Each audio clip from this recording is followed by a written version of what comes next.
Alright, so I'm Scott from South Florida Insider, and I'm here with John Gutwillig from the Disco Biscuits. And it has to be such a great feeling being out here. We got perfect weather here for the Ultra Music Festival. I know festivals isn't exactly something you're unfamiliar with, but you guys have been doing this for a long time. But how's it feel been so far? I love this festival. It's awesome. It's epically huge. The lighting is fantastic.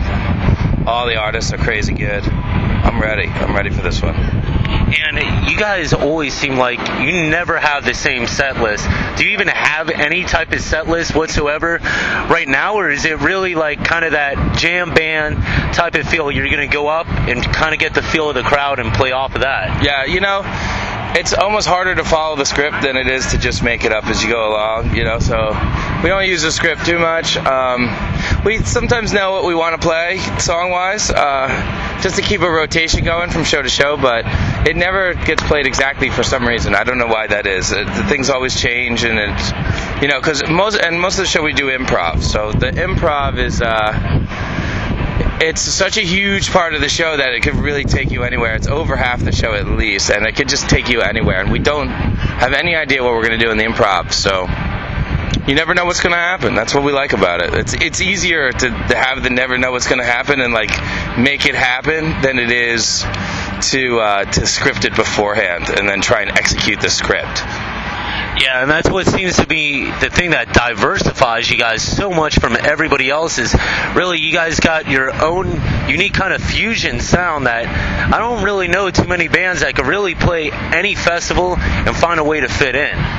Yeah, we played with Hank Williams last year in Alabama, and that was a pretty much a stretch for us. I don't know, it was hard to fit in there. We tried to fit in. It was a little bit of a stretch, but it was nice. It was cool to meet Hank Williams. That was pretty cool. I like that fact about our band, that we're doing it with instruments. We're playing dance music, like everyone's making dance music, DJs and stuff like that. And I do a little DJing myself. I totally respect that craft. And yet at the same time with the Biscuits, we try and recreate maybe that energy and that excitement by using instruments, using actual the notes live, and we try and then to go one level, we also are making it up as we go. So it's fun. It's fun. It's just a fun gig. It's a fun job. Does that make it that much more difficult for you guys trying to really take what you guys have as the live feel, because you guys are definitely known as a live band, yeah, and putting it to what you guys are doing on an album? Well, we just finished an album. It is we wrapped it. It's being mixed in England right now, and then we're going to release it, and we really captured the live vibe on this album. We really got it done this time. Super excited about it. It's going to be the greatest album we've ever released by far. It's going to be amazing. It's going to turn some major heads, and people are going to be psyched. I think everybody in the band is, really, really blown away at the product that we came out with, at the end of it all. Because you go in there, we're winging it in the studio, just like we're winging it on stage, This is just the way we do it. We're procrastinators. And what's kind of the idea? Is there a time frame of when we can see that album, or maybe see a single off of the album? Anything in the works?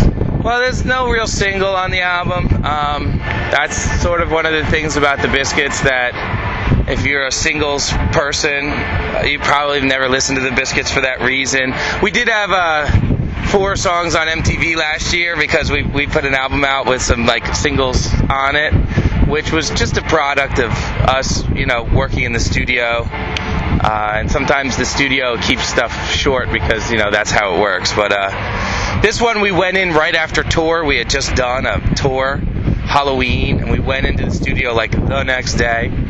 Set up our stage setup in the studio, which we've never done. We've never set our stage up in the studio. And that's what we did differently this time, and so it felt like we were on stage the whole time. And the result was we got an album that sounds like us. I don't know why we never... when you go to a studio, they're always like, oh, what amp do you want to try out? Which guitar do you want to... Try all this stuff. And that doesn't work for the Biscuits, because for the Biscuits, we're winging it. So... we have to have some comfort somewhere, and that the decision to set our stage up in the studio created that comfort. that we were able to make an album that is, is going to be just a gigantic Disco Biscuit album. It's just going to be gigantic. That's got to be what keeps the excitement with the band each time. I mean, like, not knowing exactly what you're stumbling into each time and just keeping that real mentality of, you know what, when we get there, we're going to make it feel right. We're not going to make it constructed to whatever it so-called needs to be. Yeah, I mean, my dubstep project is the same way. I mean, I'm spinning dubstep, and, a lot of people are like, I'm always like, it's hard for me to DJ because I'm not, I haven't been DJing for very long, so I go up there, I'm always really nervous, I never know what to play, and nobody really knows my songs because I haven't released that album yet. That album will be coming this year too, and so it's like sort of a real uncomfortable thing for me, and that's what I like about it. I like that. And people are always like, well, why don't you just like script your first 7 songs? And then, because I'm always like, the first couple of mixes are always a little crappy because I'm like nervous and I don't know what the fuck I'm doing yet. And they're like, why don't you script the first 7 songs? And I'm just like, no, I don't want to do that. I just don't want to script it, I don't know, maybe it's work that I don't want to do. I'd rather just do it on the fly than have to think about it beforehand. But, we work hard. We work hard just like everybody else. We just don't want to script it. The DJing thing for me, it's not about, competing with the DJs. Those guys are DJs. It's just about having fun. I just truly enjoy it. And, it's teaching me a lot about music, which is cool too. But the last thing I want to do is go up there and just, I don't want to lose the live ethos, the ethics, the morals of going up there and literally like making it happen live in front of everybody. I think that's what I do as a musician, no matter what project I'm working on. And you guys have been doing this a long enough time. There's got to be some type of funny story, I mean, that you guys could think of. I mean, while you guys are playing, what's something funny, unique that's happened for the band itself? Not necessarily what the crowd brought to you, but what you guys have had to deal with maybe on stage. Maybe something like here at Ultra. This is going to be an exclusive because I told of course, done a bunch of interviews today. And everyone has asked me that question. And I've just been like, forget it. I don't want to answer that, but fuck it. So we're at this party, right? We're at this party. It's, somebody's house. It's nice. It's got like a screened-in porch. It's big. It's gorgeous. And, I just want to chill. I just want to hang out. And there are these little girls. They're like 5 feet tall. They're very small girls. And they're playing the game where you sit in the chair and they spin you around, right? And I'm like, I don't really want to do that. So finally they're like, you have to, this is our house, you have to. And I'm like, you don't want to do that with me. I'm like a Neanderthal. I'm a big, gigantic person. You don't want to play games like that with me. But I'm just saying that to get out of it. I don't really think I'm going to destroy the place, but I also don't want to get spun around in a chair. But they insist because it's their house and they insist. So, essentially I get in the chair, they spin the chair around, and, I haven't done that since I was 8. Maybe 9, maybe 6, you know what I mean? It's been a long time. It's been a long time since I've done that. A lot of things have happened between the last time I was that dizzy and today. So when they stop the thing, I'm like, whoa, like, this is crazy. And they're like, get up. And I'm like, no, that's a really bad idea. And they're like, no, you gotta get up.